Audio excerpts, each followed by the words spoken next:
सरदार जी की food van. Punjab के एक हरे भरे गांव भटिंडा के पास बसे धौलपुर में रहने वाला किसान धर्मवीर सिंह अपने परिवार के साथ खुशहाल जिंदगी जी रहा था। उसके परिवार में उसकी पत्नी गुरप्रीत और बेटी सिमरन रहते थे। गांव में लोग उन्हें प्यार से सरदार जी कहते थे। उसके खेतों में गेहूं और सरसों की फसल लहलहाती थी। सुबह होते ही धर्मवीर खेतों में पहुंच जाते और शाम को थके हुए घर लौटते। आ गए जी तुसी, हुण हाथ मुंह धो लो, मैं खाना लगा देती हूँ। चंगा जी चंगा, भूख भी मैनू बड़े जोरों की लगी सी। इस बार वेखना गुरप्रीत, सानू अच्छा खासा मुनाफा होगा फसल बेचकर। इस बार खूब मेहनत की है मैंने।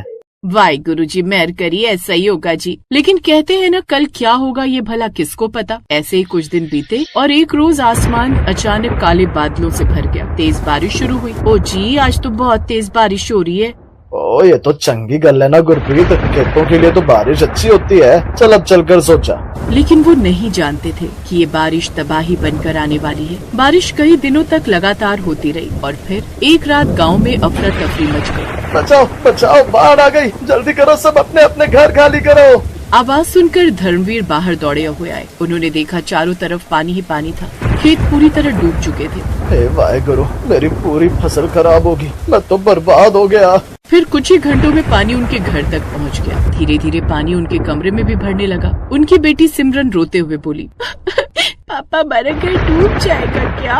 और नहीं, तू डर मत पुत्र, वो सब ठीक होगा। लेकिन हालात अब बहुत खराब हो चुके थे। उन्हें रातों रात घर छोड़ना पड़ा। उन्होंने जल्दी जल्दी कुछ कपड़े और जरूरी सामान बांधे। गुरप्रीत ने पूछा, अब हम कहाँ जाएंगे जी? लुधियाना में मेरा चचेरा भाई बलदेव सिंह रहता है, कुछ दिन उसके यहाँ रह लेते हैं। जब सब ठीक हो जाएगा तो अपने पिंड विच लौट आएंगे। चलो अब देर ना करो। धर्मवीर के पास एक पुरानी वैन थी। पूरा परिवार उसमें बैठकर गांव छोड़कर चला गया। कुछ घंटों बाद वो लुधियाना अपने भाई के यहाँ पहुँच गए, जहाँ बलदेव सिंह ने दरवाजा खोला। ओए धर्मवीर, की हालत बना रखी है। और प्राग की दसू, बाढ़ ने सब खत्म कर दिता। ओहो, ये तो बड़ा बुरा हुआ। चलो अंदर आओ, अंदर आओ चलो। बलदेव ने उन्हें अंदर बुला लिया। बलदेव की पत्नी का उन्हें देखकर थोड़ा मुंह बन गया, लेकिन वो कहती भी क्या। अब वो सब उनके साथ ही रहने लगे। पहले कुछ दिन सब ठीक चला, लेकिन धीरे धीरे बलदेव और उसकी पत्नी प्रमिला के व्यवहार में बदलाव आने लगा। तो अब क्या साबुन भी हम ही ला कर देंगे? तुम लोग वो भी नहीं ला सकते क्या? अब मेरा पति बेचारा अकेला क्या क्या करे? वो प्राइवेट नौकरी करते, कोई बड़े बिजनेसमैन नहीं जो इतने लोगों का खर्चा उठाते फिरे। ये सुनकर गुरप्रीत चुप हो गई, लेकिन उसके पास और कोई चारा भी नहीं था। वो भले ही घर के सब काम करती, लेकिन फिर भी उसकी देवरानी किसी न किसी बात को लेकर उसे ताना मार ही देती। यूं ही दिन बीतने लगे। फिर एक रोज सिमरन को तेज बुखार हो गया। गुरप्रीत घबरा कर बोली, ओ जी, सिमरन का शरीर तो आग की तरह तप रहा है, लगता है इसे तेज बुखार है। धर्मवीर उसे जल्दी अस्पताल लेकर भागा, जहाँ डॉक्टर ने जांच करके कहा, देखिए ना, इन्फेक्शन है, अगले कुछ दिन अब इसे अस्पताल में भर्ती रखना पड़ेगा। ये सुनकर गुरप्रीत रोने लगी। हे वाहिगुरु, ये कैसे कैसे दिन दिखा रहा है तू सानू। ओए तू तो इस सरदार की शेरनी वोटी है, ओ घबरा मत, हमारी बेटी ठीक हो जाएगी। अब अगले दिन तक सिमरन अस्पताल में भर्ती रही। एक काम करो गुरप्रीत, तुम घर जाओ, इससे मैं सिमरन के पास रह लेता हूँ। कहीं ऐसा ना हो अस्पताल में रहकर तुम्हारी तबीयत पर कोई बुरा असर पड़े। अपने पति के कहने पर अब वो घर चली जाती है और अब सरदार जी दिन रात वहीं बैठे रहते। जब भी उन्हें भूख लगती तो वो अस्पताल के बाहर जाते। वहाँ कई ठेले लगे थे। धर्मवीर ने जहाँ भी नजर दौड़ाई, वहाँ हर तरफ बस ऐसे ही फास्ट फूड के ठेले थे। कहीं पिज्जा, समोसे, ब्रेड ऑमलेट, नूडल्स, लेकिन कहीं भी खाना नहीं था। कमाल है यार, यहाँ इतने ठेले हैं लेकिन सब जगह बस वही फास्ट फूड खाना है। खाना तो कहीं है ही नहीं। अब लगता है इसी से काम चलाना पड़ेगा। अब उसने मन मारकर वो खाना खा तो लिया, लेकिन उसे वो स्वाद नहीं आया। तभी उसने देखा कि एक ठेले पर 2 अस्पताल कर्मचारी बात कर रहे थे। यार रोज रोज यही पिज्जा और समोसे खाकर बोर हो गया हूँ। सच में यार, घर के खाने को तो तरस गए। काश यहाँ कोई घर जैसा खाना बेचता। जब से गाँव से शहर आया हूँ ना, माँ के हाथ के दाल चावल खाने को तरस गया हूँ। राजमा चावल, कड़ी चावल, क्या स्वाद होता था उन सब में। सच कहूँ तो मेरा तो सरसों का साग और मक्की की रोटी खाने का और वो लस्सी के साथ हरी मिर्च के साथ खाने का बड़ा मन करता है यार। उनकी ये बात सुनते ही सरदार जी की तो जैसे आंखों में चमक आ गई। ओ ये तो बड़ा अच्छा आइडिया है। अगर मैं भी खाने का ही काम शुरू कर दूं तो वैसे भी गांव में कोई शादी ब्याह होता था तो लोग तो मुझे ही बोलते थे बनाने को, क्योंकि वो जानते थे कि मैं कितना अच्छा खाना बना लेता हूँ। हाँ माना ये शहरी चोचले नहीं आते, लेकिन देसी खाना तो बनाकर खिला ही सकता हूँ ना। फिर कुछ दिन बाद सिमरन ठीक होकर अस्पताल से घर आ गई। लेकिन उसी दिन बलदेव सिंह ने उनसे कह दिया, धर्मवीर देखो, बुरा मत मानना, लेकिन अब तुम लोग अपने रहने का इंतजाम कर। भाई मैं भी फैमिली वाला हूँ, आखिर कब तक तुम लोगों को अपने यहाँ रखूंगा। देख मेरी बात समझ, तेरी भाभी से रोज मेरी इस टॉपिक पर लड़ाई होती है। कोई गल नहीं भाई, हम संभाल लेंगे। फिर कमरे में जाकर वो अपना सामान बांधने लगे। गुरप्रीत ने पूछा, अब क्या करेंगे? पहले यहाँ से चलो, फिर मैंने कुछ काम सोचा है। अगर वो चल निकला तो हमें परेशान होने की जरूरत नहीं है। धर्मवीर के पास कुछ पैसे थे जिससे उसने एक कमरा किराए पर ले लिया। बताइए जी, क्या काम सोचा है आपने? मैंने एक काम सोच लिया है, फूड वैन का। Food van? हाँ गुरप्रीत, अस्पताल के बाहर लोग घर के खाने को तरस रहे हैं, गरम पंजाबी खाना बनाकर बेचे तो जरूर चलेगा। अगर आपको इतना विश्वास है तो मैं भी तैयार हूँ। फिर उन्होंने अगले ही दिन जाकर जरूरत का सामान ले लिया। फिर अगले दिन ही दोनों ने मिलकर खाना बनाना शुरू किया। पूरी रसोई में खुशबू फैल गई। राजमा उबल रहे थे, कढ़ी पक रही थी, सरसों का साग बन रहा था। आज तो ऐसा लग रहा है जैसे पूरा पंजाब रसोई में उतर आया है।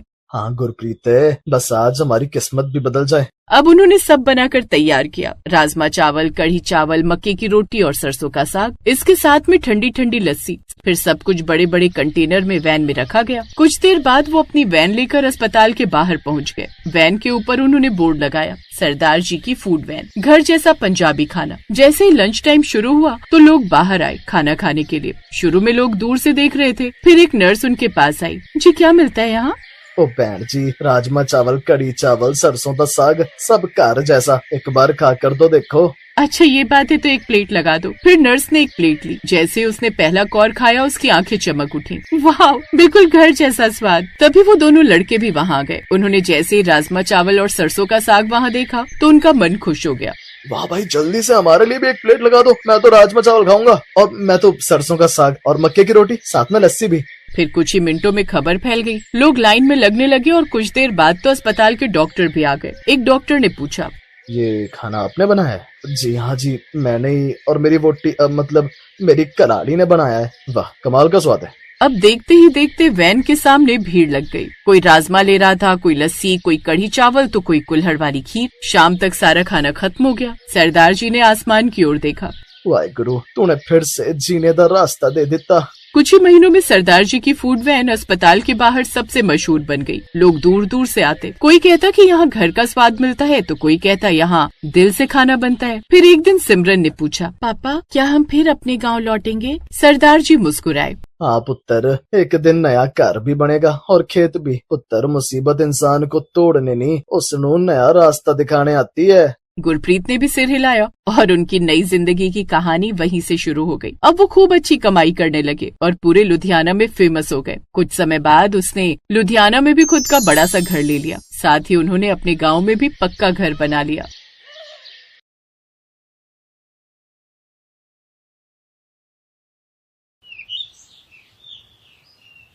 पाँच साल की राधिका रेलवे प्लेटफॉर्म के पास जोर जोर से रो रही थी। सभी यात्री वहाँ से होकर गुजर रहे थे और उसे इग्नोर करके चले जा रहे थे, क्योंकि उन्हें लग रहा था कि ये कोई भिखारन की बच्ची है। मुझे मेरी माँ के पास जाना है। मम्मा, मम्मा मुझे भूख लगी है, मुझे दूध पिलाओ। दरअसल थोड़ी देर पहले वहाँ एक भयंकर ट्रेन हादसा हुआ जिसमें कई यात्री अपनी जान से हाथ गंवा बैठे थे। उन जान गंवाने वाले लोगों में राधिका के माँ बाप भी थे। अब राधिका को देखने वाला वहाँ कोई नहीं था।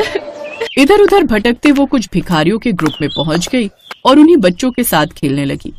तभी वहाँ पर एक 18 साल का लड़का रोनी आया। वो भी एक भिखारी था। अरे बच्ची, कहाँ रहती हो तुम? मुझे मेरी मम्मी के पास जाना है, मुझे मेरी मम्मी के पास जाना है। अरे हाँ, मैं तुम्हारी मम्मी के पास ले जाऊंगा, लेकिन तुम्हारी मम्मी है कहाँ? उन लोगों ने मेरी मम्मी पापा को जला दिया। मुझे मेरी मम्मी पापा के पास जाना है। मुझे लगता है यहीं पास के रेलवे स्टेशन के पास जो यात्री मारे गए थे उनमें इसके माँ बाप भी थे। ये बेचारी तो बच गई, इसके माँ बाप ये दुनिया छोड़कर चले गए। कोई बात नहीं बेटा, हम तुम्हें तुम्हारे मम्मी पापा के पास ले जाएंगे। आओ तुम मेरे साथ चलो। अब धीरे धीरे वो 5 साल की बच्ची राधिका उन्हें भिखारियों की गैंग के साथ रहने लगी। वहां के सरदार ने उसे भी भीख मांगने पर लगा दिया।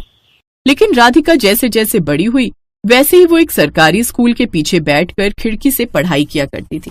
ऐसे ही उसने अपनी पढ़ाई पूरी की और जवान हो गई। पता नहीं मुझे ऐसा क्यों लगता है कि मैं जन्म से भिखारी नहीं हूँ, मैं भी किसी अच्छे घर की हूँ। मुझे किसी भी तरह भीख मांगना छोड़ना होगा, लेकिन मेरा तो इस दुनिया में कोई है नहीं। इसके अलावा मैं कर ही क्या सकती हूँ। खैर, राधिका सिग्नल के पास अभी भी इधर उधर भीख मांग ही रही थी कि तभी उसने एक ठेले वाले को देखा जो बर्गर बेच रहा था। तभी राधिका के मन में एक ख्याल आया। मैं हर रोज देखती हूँ कि बड़े बड़े घरों से लोग आते हैं और इन ठेले वालों के पास फास्ट फूड खाते हैं। मुझे तो सब कुछ बनाना आता है और थोड़ी बहुत भगवान की कृपा से मैंने पढ़ाई भी कर ली है, तो क्यों ना मैं भी फास्ट फूड का एक ठेला लगा लूं। तभी उसके पास रोनी आ गया। राधिका यहाँ क्यों खड़ी हो? कितना इकट्ठा हुआ आज? भैया, मैंने फैसला किया है कि आज के बाद मैं भीख नहीं मांगूंगी।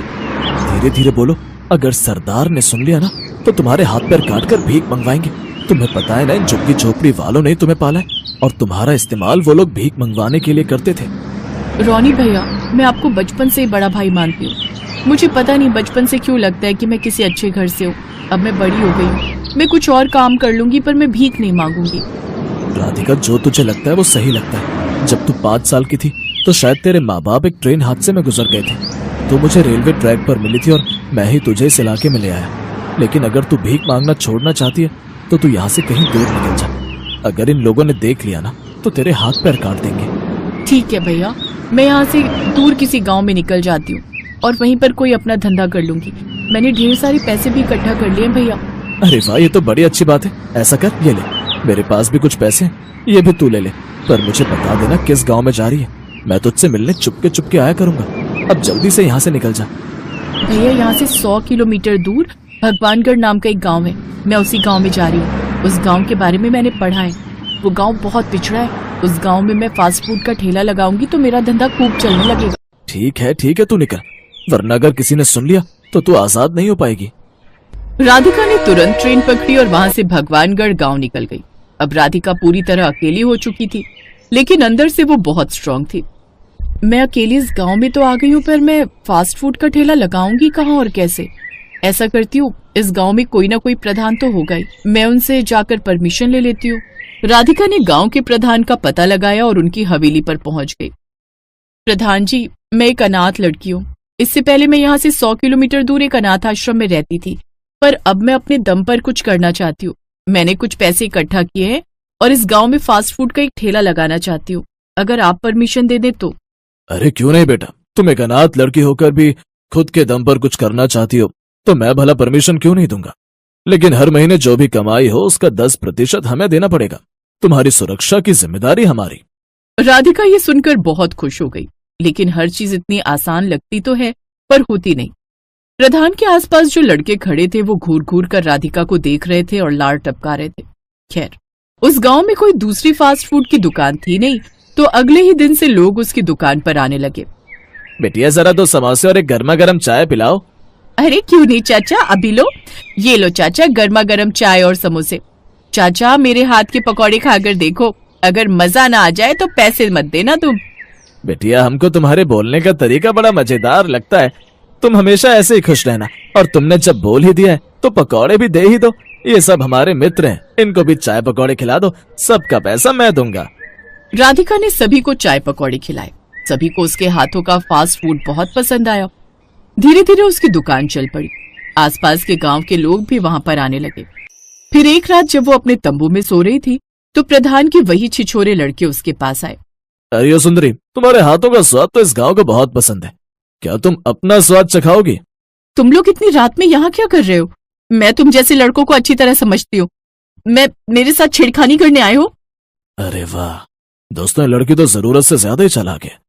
अब जब तू सब कुछ समझ ही गई है तो चलो तुम्हारा स्वाद चखी लेते हैं। राधिका हिम्मत वाली तो थी, लेकिन 3-4 लड़कों के सामने वो भला क्या कर सकती थी? वो सिर्फ मदद की गुहारी लगा सकती थी, पर वो सब लेकिन प्रधान के लड़के थे, तो कोई भी उनके खिलाफ कुछ बोलने को तैयार नहीं होता था। बचाओ बचाओ, अरे कोई तो बचाओ। तभी अचानक वहां पर लाठी लेकर रोनी आया। उसने प्रधान के आदमियों को खूब मारा और अपनी बहन को बचा लिया। राधिका, मुझे पता था कि तुम अकेले सब कुछ कर लोगी, लेकिन एक लड़की जमाने से नहीं बच सकती, क्योंकि समाज बहुत बुरा है। एक अकेली लड़की को देखकर लोग तुरंत मुंह मारने आ जाते हैं। राधिका, चलो मेरे साथ। रोनी उसी वक्त राधिका का हाथ पकड़कर प्रधान की हवेली लेकर चला गया। रोनी ने सारी बात प्रधान को बता दी। तुम जैसे छिछोरे लड़कों की वजह से ही हमारा और हमारे गांव का नाम खराब होता है। एक बेचारी अकेली लड़की को देखकर तुम लोग उस पर टूट पड़े। वैसे बेटा, तुम कौन हो? प्रधान जी, मैं इसका भाई हूँ। सगा तो नहीं, लेकिन सगे से बढ़कर हूँ, और आज के बाद मैं भी इसके साथ यहीं रहूंगा, इसकी सुरक्षा के लिए। अगले दिन राधिका ने अपना फास्ट फूड का स्टॉल लगाया तो रोनी भी उसके साथ खड़ा हो गया। उसके फास्ट फूड के स्टॉल पर इतनी भीड़ देखकर रोनी को बहुत आश्चर्य हुआ। अगले दिन राधिका ने अपना फास्ट फूड का स्टॉल लगाया तो रोनी भी उसके साथ खड़ा हो गया। उसके फास्ट फूड के स्टॉल पर इतनी भीड़ देखकर रोनी को बहुत आश्चर्य हुआ। राधिका, अभी तुम्हें आए हुए ज्यादा दिन भी नहीं हुए, इतनी जल्दी तुम्हारा फास्ट फूड का काम कैसे चलने लगा? भैया, जिस स्कूल के पीछे मैंने पढ़ाई की है वहाँ का एक टीचर अक्सर कहता रहता था कि अगर कोई भी काम मजे से किया जाए तो वो जरूर सफल होता है। मैंने वही ट्रिक इस्तेमाल कर ली। बस मुझ में एक कमी थी और वो ये कि मैं अकेली लड़की थी। पता है, तुम्हारे जाने के बाद भिखारी गैंग को पता चल गया था कि मैंने ही तुम्हें यहाँ से भगा दिया है। इसीलिए उन लोगों ने मुझे मारने की कोशिश की, लेकिन मैं किसी तरह चुपके से तुम्हारे पास आ गया और अब यहीं रहूंगा। तुम्हारे साथ ही फास्ट फूड की दुकान चलाऊंगा और धीरे धीरे पैसे इकट्ठा करके पहले तुम्हारी शादी करूंगा और फिर अगर हो सके तो तुम मेरी शादी करा देना। तो इस तरह धीरे धीरे उनका फास्ट फूड का ठेला खूब चलने लगा। धीरे धीरे उन्होंने ढाबा खोल लिया और रोनी ने अपनी बहन की शादी गांव में ही रहने वाले एक व्यापारी के लड़के से करा दी। उसके बाद राधिका ने प्रधान जी से बात करके प्रधान जी की बेटी से रोनी की शादी करा दी और अब सभी लोग खुशी खुशी उस गांव में रहने लगे। Best buddies. Hello friends. Thanks for watching this video. अगर आपको ये वीडियो पसंद आया है तो प्लीज लाइक, सब्सक्राइब, कमेंट्स करें इस वीडियो पर और हाँ, शेयर करना भी ना भूलें। और भी मजेदार वीडियो देखने के लिए नीचे दिए गए बेल आइकॉन को दबाएं। देखते रहिए बेस्ट बडीज।